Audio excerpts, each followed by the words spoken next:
What's this worth? It's a piece of paper, rectangular, maybe 2.5 inches or so by 6.25 inches or so, something like that. Weighs about a gram. Just a piece of paper with ink on it. What's it worth? About 1/20th of a cent. 1 gram of paper with ink. Thereabouts. What's this piece of paper worth? Same dimensions, same weight. Small piece of paper with ink on it. What's it worth?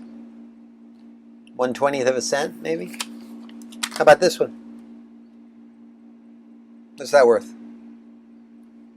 Same piece of paper, same size, same ink, same dimensions. 1/20th of a cent? If I had a $1 billion bill, do they make $1 billion bills? I don't think so. But if I did, same dimension, same weight, rectangular piece of paper with ink on it, what's it worth? About 1/20th of a cent. Now, if you Google what is a dollar worth, the answer that'll come up is a dollar is worth $1, because a dollar is a measure of monetary value. So a dollar is always worth $1, whatever it happens to be worth. So, okay, so there's 20 of those, and that's 50 of those, but basically $1. Isn't it magic how I can make them come out backwards and make the numbers backwards and forwards and everything look like that? It's very interesting. Backwards. What makes this worth $1? What makes this piece of paper that's 1/20th of a cent worth $1? We do. We perceive the value as different than what it actually is. That's how money works. Our perception of the value of this little piece of paper with some ink on it is $1, and things cost a certain number of dollars. There's perception involved. For there is nothing either good or bad, but thinking makes it so. Hamlet, Act 2, Scene 2. I knew the quote, and I knew it was from Hamlet, but I didn't know Act 2, Scene 2 until I looked it up. This is Arnold Mangioli for Grateful, Ready, Open, Willing. And today, we're here to talk about abundance. Regardless of how much money we might make or have come into, our feelings of abundance have nothing to do with the actual dollar. They have to do with whether we choose a prosperity consciousness or a poverty consciousness, which we choose to live in. Whether we choose consciously or unconsciously, which are we choosing? We make those choices with every act, every thought, every penny we spend. Every thought we have about every penny we spend. Poverty consciousness or prosperity consciousness. So why would I be talking about this now? Federal unemployment insurance subsidies are in jeopardy of being canceled or at least significantly reduced. 25% of New Yorkers could not pay their rent at all last month, and they're expecting, as we approach the new month, that it will be even fewer able to pay their rent. Broadway community completely out of work at the moment, as there's no Broadway at the moment. Just buildings. I remember growing up how the teachers taught me in Catholic grammar school that the church is not a building, the church is its people. Here's the church, here's the steeple, open the doors, find all the people, remember that. Theater's like that. I guess later in life theater has become kind of my church. And seeing the theater district empty as I go back and forth to my office some days, it resonates for me. The theater is its people. So with all of this going on and unemployment at an all-time high, what is it, like 40 million people in America now are unemployed officially. You know, they don't count the people who've gone off of unemployment. They only count the new claims, right? So the number is always higher than it's reported. I don't know why they do that. But why would we be talking about abundance at a time like this? I may seem terribly out of touch to you for even bringing it up. But now is the time to bring it up. Now is the time to focus on building a prosperity consciousness, or building more of a prosperity consciousness. Abundance. I can't hear that word without thinking of abundanza and the marvelous Jerry Gutierrez revival of The Most Happy Fella back in the 90s with Buddy Crutchfield and Mark Latito and Bill Noble, three just awesome actors singing, La Fruta, La Torta. Such a beautiful concept. I think that song is less than 2 minutes. And that theatrical moment is etched in my mind forever as just one of the most glorious expressions of theatricality. So beautiful, and such a great expression of prosperity consciousness. I think that's why it's so indelible in our minds for those of us who've seen it. And you can hear that on YouTube if you go in and search for it. Abundanza, The Most Happy Fella, and put in any of their names. Buddy Crutchfield, Mark Latito, Bill Noble, and you'll see that it comes up. It's less than 2 minutes, but it speaks to the humanity, to the human desire for prosperity consciousness, and to that human truth. In my own personal life, Abundanza, growing up an Italian-American kid, my mother always cooked enough food for dinner on any given night so that just in case, in the Italian tradition of just in case the entire Polish army happened to be marching through the hills of Italy that night and stopped in for dinner, you'd have enough for an extra few hundred people. Abundanza. My grandmother, one of the people who came over in the early 1900s during the great Italian immigration to America, lived into the Great Depression very early after her arrival, and my parents were both born into the Great Depression, one just before, one just after, and experienced that. So, and I hear that we may be headed for similar times in America right now. So just to be aware, right? What would happen is then later in life, like during World War II and afterwards, my grandmother would say in her broken English or her native Italian, she'd say that she saw so-and-so, some person they knew. She saw them on the street or on her way to the grocery store, and she looked good. And my mom or her sisters would say to their mother, "Oh, she gained weight, Mama?" And my grandmother would say, "Yeah!" Because that was wonderful. I mean, for people who grew up in the Great Depression or came through the Great Depression, someone who had food and could eat to the point of gaining weight and being so robust was such a positive thing. So there are some upsides to the possibility that we might be headed toward another Great Depression. We can all get our stretchy pants and embrace it. Prosperity consciousness. Whatever that means to you. It's like this dollar bill. It's worth about 1/20 of a cent, but it means to us $1, or it means to us $50. Prosperity consciousness, whatever it means to you, how we perceive it, what value we get out of something. What do you think it's worth? Is there a $1 billion bill? Would it be worth $1 billion? There are ways to teach the mind prosperity consciousness. I might refer to them as tricks, but really I think of them as teachers. So one teaching device, shall we say, is keep a $100 bill in your wallet. Just at some point, save up, set aside $100, and create a $100 bill. I mean, when I say create, I mean, obtain one for $100 if you have to cash in your pennies or whatever you've saved. And have that $100 bill and keep it in your wallet or in your change purse or wherever you keep your cash. And have it with you all the time. And in your mind, spend it all day long. When you walk by a shop window and you see, oh, that's a fabulous pair of shoes, or look at that beautiful tea kettle, or boy, I'd love to have that. Instead of feeling the lack and feeling the denial, you could say to yourself, I could go in and buy that.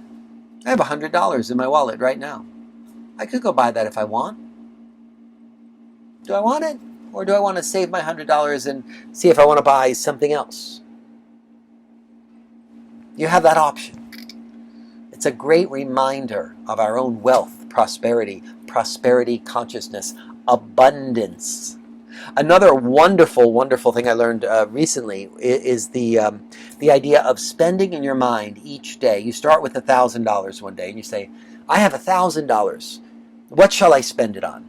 And maybe you make a few notes in your little app or computer program, or maybe in a notebook with a little pen, paper, what you're going to spend it on. And then you add $1,000 each day. So the second day you say to yourself, I'm going to spend $2,000 today. What shall I spend it on? And the third day you say $3,000. And the 60th day you're imagining spending $60,000. But you must put energy behind it. If you just say to yourself, oh, I don't really have that money, you're affirming the negativity. Sort of an oxymoron to affirm something negative. You can only affirm something positive, right? So if you enjoy the spending, in fact, I call the exercise joy spending. If you enjoy the spending of the money in your mind starts to learn the possibility of spending money on things you enjoy, which can bring about a feeling of abundance. You know, there's it's interesting, there's a section in The Artist's Way in which Julia Cameron talks about a friend of hers who feels abundance from fresh raspberries. They just make her feel so abundant and so luxurious and so joyful. So once a week, she's not a woman with a lot of money, but once a week, she buys herself a pint of fresh raspberries so that she can enjoy them and enjoy that feeling, most importantly, that prosperity consciousness, that feeling of abundance by having this luxurious treat that she enjoys so much. It's a wonderful thing to think about what makes us feel abundant, what we like, what we enjoy, what gives us that feeling. I'll tell you one more teaching exercise that I know of, and it's really about investments, which are a form of abundance, and we can invest in people, and we can invest in our career, and we can invest in ourselves and our instrument, and take our voice lessons, and do our acting classes, our Alexander Technique work, our coaching. We can life coach. I work as a life coach, so if you're interested in talking to me about that, please put something in the comments or reach out to me. We all invest in ourselves, or invest in things or people or experiences in different ways. So one exercise which I give to my NYU students is to ask them, which would you prefer to have? $1 million cash, or take a penny and double it each day for a month or 30 days? And invariably, some or most of the students will say, well, I'll take the $1 million. And I'll say, okay, so here's how investment works. Let's say you took the penny. The first day, you have a penny. The second day, you have 2 pennies. The third day, you have 4 pennies. Then 8 pennies. Then 16 pennies. Then 32 pennies. Then 64 pennies. Then 128 pennies. Now I'm going to round off a little bit and say, okay, so next day roughly 250 pennies, and then 500 pennies. So we're talking about $5 at the end of 10 days. The other person has $1 million because that's what they chose. So you continue on through the month, and then you have $10, and then you have $20, and then you have $40, and then you have $80, and then you have $160, and then you have $320, and then you have $640, and then you have $1,280. And again, I'll start rounding off here because the left brain only goes so far, and I'm already up to 18 fingers. And then, so now you're at $2,500, and then you're at $5,000, and you're 20 days into the month, and you only have $5,000. And you keep doubling it. So the next day you have $10,000, and then you have $20,000, and then $40,000, and then $80,000. And then $160,000, and you're 25 days into a 30-day month, and you're just slightly over an eighth of the $1 million cash you could have had. And then the next day you have $320,000, and the next day $640,000, and the next day, on the 28th day, so even if it's February and not a leap year, on the 28th day, you are now at $128,000. And then we'll round off again, and you're at No, did I do that right? No, it's $1.2 million. Hello. On the 28th day, you're at $1.2 million. So you've now passed the 1 million you could have had. And then as the month goes on, the next day, you're at, again, we're rounding off here, $2.5 million and then $5 million. But that escalation only happens in the last 3 days. 90% of the time goes by before you're even at what you could have had if you just took $1 million instead of going through this time. So when we invest, the payoff on investment often comes late. My grandmother used to have an expression in her broken Italian, driga vende pisana, which means, as I understand it, when the rains come late, they come heavy. And you can apply that to your career and your artistic journey as well. Abundance. I live in abundance. I have always lived in abundance. It's a choice. It's a choice we can make at any time. I remember my very first official vacation. That wasn't with my parents, but on my own. Years ago, I was working at Hughes Moss Casting. I was making a steady salary, and I got 2 weeks off somewhere after the first year. And I thought, I have a salary, and I'm going to take a trip. I'm going to go away. How exciting. And I decided to go to St. Thomas. I think it was St. Thomas in the U.S. Virgin Islands, yes. And I went down there, and I got to the beach, and it was a rocky, kind of junky beach. And I noticed that if you walked along the beach just a little ways, there was a little tension rod, one of those little things like at a museum or a movie theater that kind of blocks things off, but just halfway down to the water. And then the sand was pure and beautiful and white, and there were these gorgeous lounge chairs, and I was like, what is this? And someone explained to me that was a Rockefeller resort that just happened to be right next door to the beach where the place I was staying was at the top of the hill. And I thought, well, if I walk 10 steps over here, I'm in a Rockefeller resort. So I did. And I had an abundant vacation on a super luxurious beach. I may have been more at the edge of it, but it was glorious. Years later, my partner and I were invited by a friend to stay in Hawaii at their place. And it was really marvelous. What we learned from our friend who lives there is all of the beaches in Hawaii are public beaches.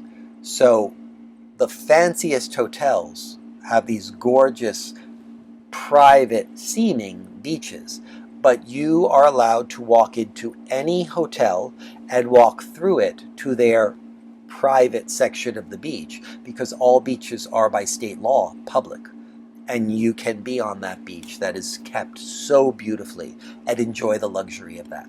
So we went to the beach behind the Fairmont Hotel, we went to the beach behind the Four Seasons, we went to all the top hotels and walked right through all of the glamour and luxury onto their beautiful beaches. Living in abundance.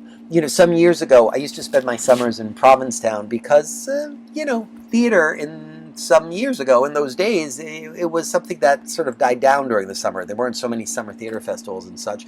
And theater people went away for the summer and did summer stock or just took some time. It was really wonderful. And I would go to Provincetown, and I really enjoyed it. And I remember when a producer tried to hire me away for an in-house job. And he said to me, "You're wasting time on the beach. Why don't you take this offer?" And he made me a lowball offer. And my response was, and again, the physical reality of how I was living there, I was renting a room that was big enough for a twin bed and a very tiny table, and there was a bathroom down the hall, and I think it cost me $400 a month to have that place.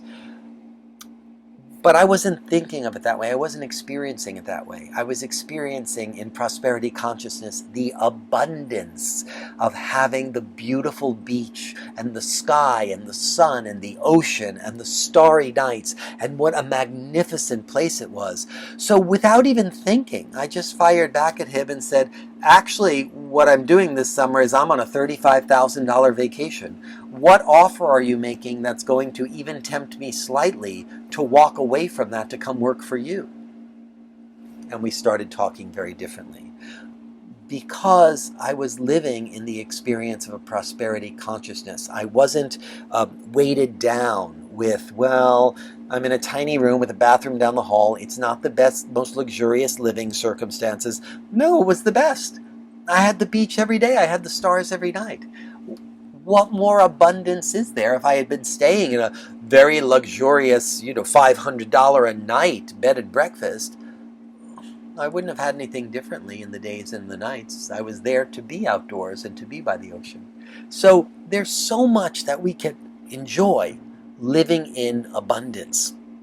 I always ask actors to try to remember that if you're offered a tour, part of the compensation is seeing the world, seeing the rest of the country. How glorious all of that is. Something that one has to keep in mind, and of course negotiate carefully, perhaps from a different angle, but recognize the gifts beyond just the salary of what we do, especially if we're doing what we love to do. And that's the point. Abundance is not just about money. You can have an abundance of trees, an abundance of nature, an abundance of theater. I've been enjoying so much theater during this pandemic. The National Theater has been live streaming for free. So many great shows. PBS is doing the same thing. There's something called Play Per View, and I saw Heroes of the Fourth Turning, a wonderful Pulitzer Prize finalist play with the awesome Michelle Paulk and a great cast. And I saw that for, I think, $5 last weekend. There's so much great theater to be had. I think this evening the Shaw Project is doing Project Shaw is doing Misalliance. There's so much happening. You can have an abundance of the arts, an abundance of art. There's an abundance of friends, an abundance of support, an abundance of family. Sometimes there's too much an abundance of family, but yeah, how wonderful to have an abundance of family. Even with all its complexity, family love, an abundance of love, an abundance of kindness, an abundance of joy, an abundance of great ideas, an abundance of creativity, an abundance of friendships. This is the little angel of abundance. See if you can see that there. That's my little angel card today. It's the angel of abundance. See all the wonderful fruit, putting together a summer cornucopia. We can find abundance in so many things. The awesome angel guide Gary Quinn reminds us, his quote is, "There is a big difference between abundance and money. Abundance is a condition or state of being that is natural to you. And money is only a unit of exchange or energy flow that can be a symbol of wealth depending upon the beliefs and attitudes of the person concerned. Abundance is a state that is natural to you." May you live in abundance. Live long and prosper. This is Arnold Mangioli for Grateful, Ready, Open, Willing, and I'm so happy that you joined us for this little talk. Please hit the subscribe button. I think it's down there. Is it down there somewhere? And you'll hear about more that we're doing as we continue to evolve and grow. Grateful, ready, open, willing. Grow. And like my blood type, be positive. That's my new thing. I came up with it this week. So it's like a letter B here, if you kind of squint your eyes a little bit, and it's for positive. Be positive.